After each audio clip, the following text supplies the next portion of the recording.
Hey everybody, this is chapter 20 of The Skin I'm In. Just a quick rundown. We are really close to the climax and it's time to start thinking like the author. The author purposefully did everything. So in our last chapter we saw Malika have this new interaction with this boy Caleb, and she reminded us that she has met Caleb before. They liked each other, they went out, but unfortunately on a field trip a bunch of kids were making fun of her, and Caleb did not stand up for her. But he has come back up while they remet in detention, and so that's what happened in the last chapter. We are watching how Malika's relationships are changing her and her conflicts, so that should be significant. Keep thinking about it. And then as we go into this next chapter, continue to watch her relationships with Char and Miss Saunders. And then even just thinking about other people who are important, such as her mom, her dad, Sweet, and the circumstances around her.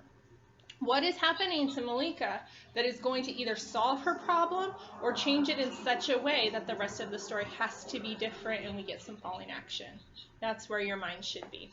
So, without further ado, let's get into chapter 20. Chapter 20. Miss Saunders is crazy. Last week, she got me stuck in in-house detention.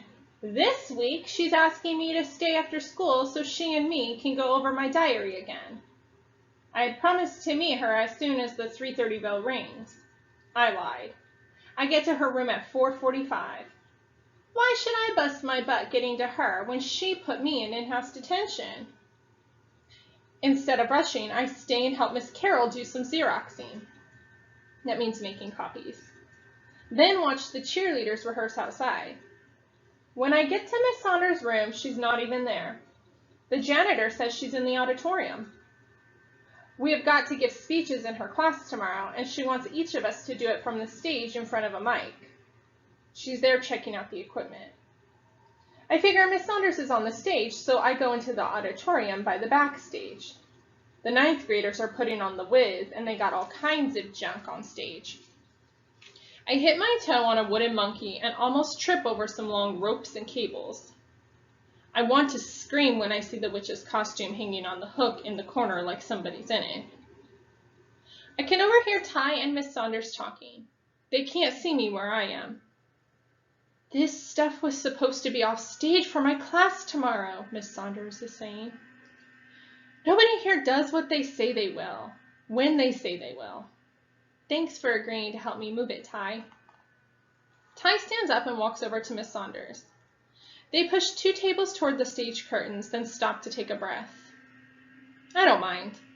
I like the kinds of things you're doing to keep students interested, Ty says. I start to leave backstage when something Miss Saunders says makes me stop in my tracks. I wish it was helping their grades, though. Half my 7th graders are flunking this semester. Ty's eyes look like they're gonna fall out of her head. Mine probably do too.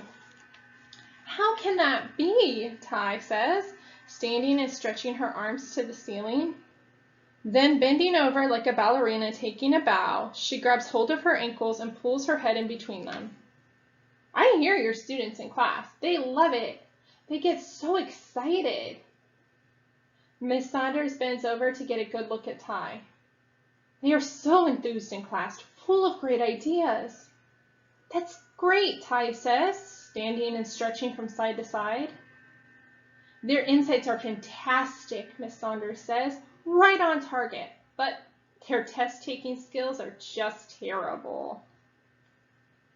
Ty heads for the bed Dorothy wakes up in when she finally makes it home and grabs one end and starts talking.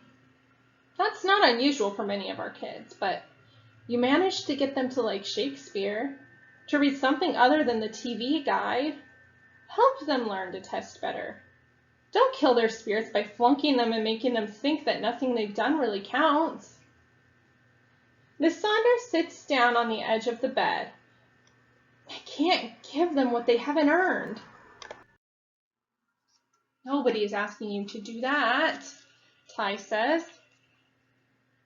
Miss Saunders says McClinton students have to be held to the same standards as other kids around the city.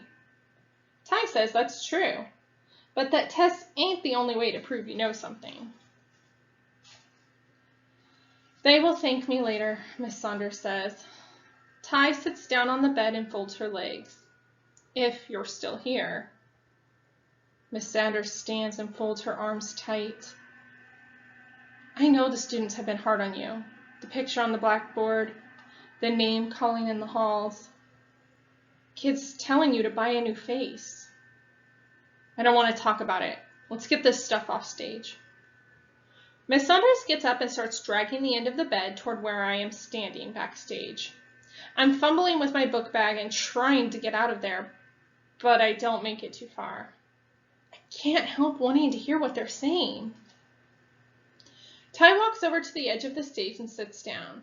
Her short legs look funny hanging over the side. She starts drawing circles on the floor with her fingers.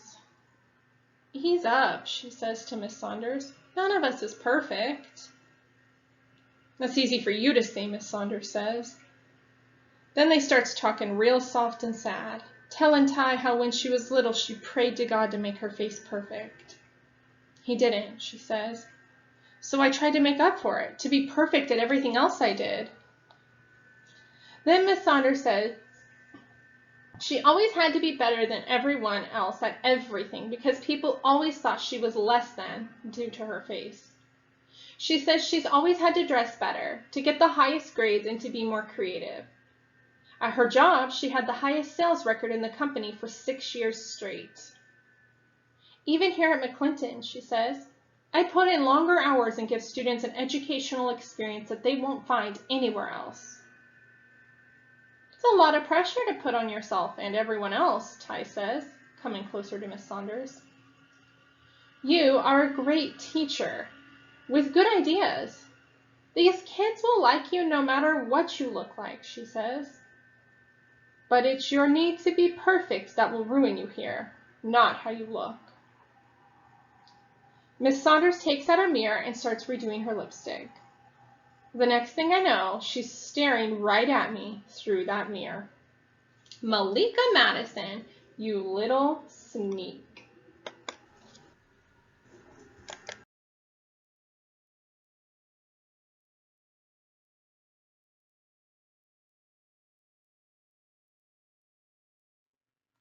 Okay, so as we're tracking this rising action and this change in Malika, we're remembering that the problem was that she has this low self-esteem and people tease her.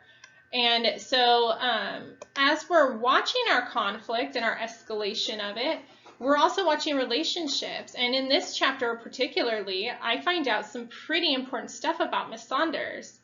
So Malika wants to change her situation, but she can't seem to find strength within herself, and she can't decide what relationships are helpful to her and which ones are hurting her.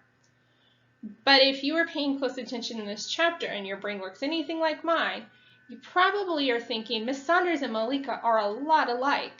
And in fact, that's what I'm asking you about in this chapter, is to talk about what we learn about Miss Saunders and how that makes her similar to Malika, and then to predict how that will affect the plot.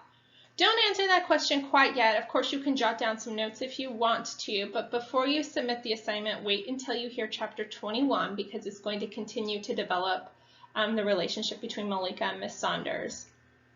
So hopefully you're interested. Hopefully you're seeing some escalation in the conflict and you're wondering what is going to be that moment where everything clicks for Malika. And we will find out very soon. But that is all for today. See you again for chapter 21.